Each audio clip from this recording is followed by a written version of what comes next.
Well, the founder of the People Against Race Classification NGO, Glen Snyman, joins us now virtually. Mr. Snyman, a very good evening to you. Thank you so much for joining us and a warm welcome to the late edition.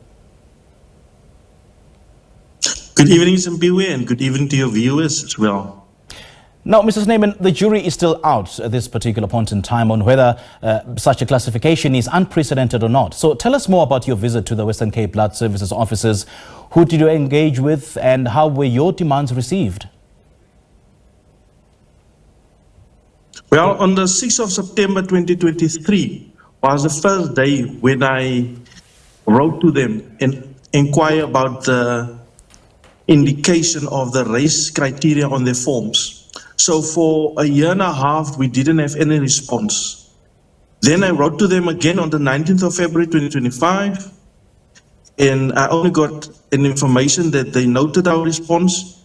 And eventually, me and my team, we took the liberty to physically go to their offices, to visit them, to show them we are serious about this matter, we want the answer, and we demand the answer.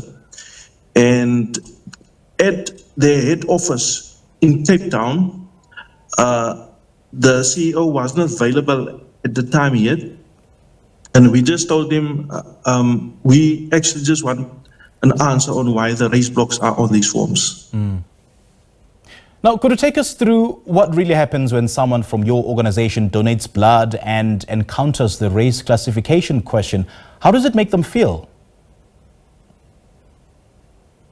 Me, myself, have been a blood donor for the last 20 years, and some of my team members are also blood donators. And PARC has been fighting the race criteria on all types of forms for the last 15 years in this country. Now, many people are only worried about the race blocks on the government's job application forms as Z83. But what about the race blocks on the, like in this case, blood donation form? How does the race blocks on the blood donation form address past inequalities? What does race and blood have to do with each other? The same with other similar forms when you enter a kid into school, and well, there's a list of forms.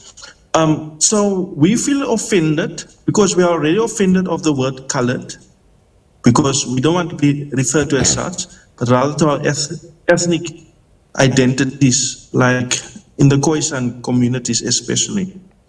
So yes, we feel offended when we must fill in odious race blocking forms, because in the back of our minds, it's somehow that you feel, are my blood not good enough to save the life of somebody else? In fact, I'm sure you've seen the clip that we've played prior to this interview of the Western Cape Blood Services, who are essentially arguing that race data assists with finding rare blood types in certain communities. So what's your response to this justification? Well, at this stage, it would be easy for them to say, Mr. Snyman, Union Group, you are not doctors, you're not scientists. You can't have a valid scientific opinion. Fair enough. But when a professor, Yusuf, like you saw it earlier, when he confirms that what we are saying are true, then you start raising questions. Which of these scientists now actually needs to be believed? So on the 2nd of June, the blood service wrote back to us, and they said that they're going to amend their form. They're going to fill in the other and the prefer not to say option. Okay. So I wrote back to them and I asked them, listen, but hypothetically speaking, what if all the blood donors now suddenly decide that they are not going to fill in their race, they're all going to fill in other or prefer not to say? Then the blood service won't have race data. That means they can then do without the race data, without comparative race data. Then they wrote back to me and they gave all this medical and scientific reasons. Fair enough, fair and well. They even gave me a brochure of the World Health Organization to study.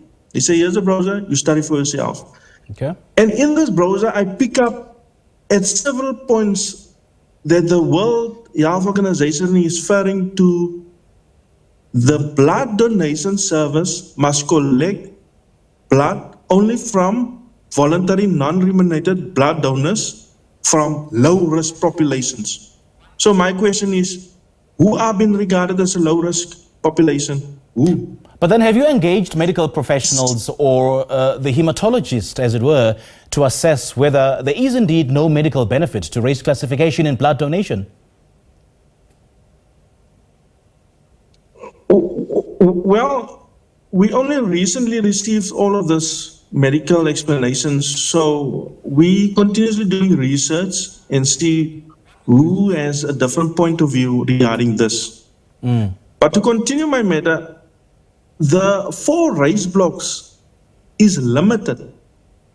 Now, like the other doctor also said in the interview, collecting blood from different ancestral groups. Now, I also gave them a report of my ancestral DNA, which I recently had tested. And it shows 11 different race or population groups over the world. So my question is, a guy like me, where do I fit in into those 4 race blocks? I can take white, I can take black, Okay. I can take mixed race, I can take Indian. And then there needs to be added more groups if we now want to go scientifically regarding the makeup of one single human being. Right. And I believe if we test all of these people, there's medical study, medical proofs that I can present whereby people have been tested and all of their DNA shows more than the traditional 4 race groups. Take for instance the Asian group.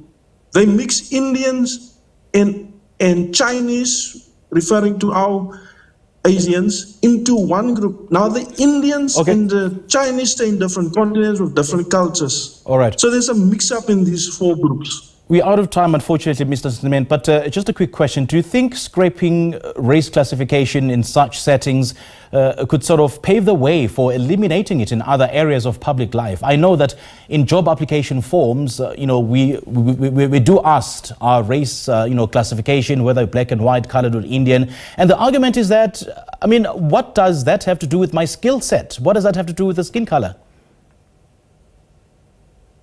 That is what we are also asking.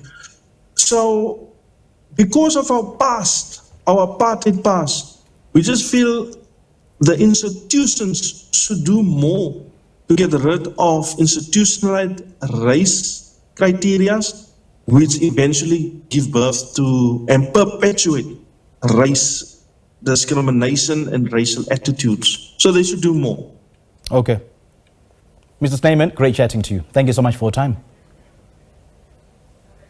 Thank you. All right, Glen Snyman there is the founder of the organization, the People Against Race Classification, talking to us about how the organization is seeking, the scrapping of the race classification question in the official form completed when donating blood.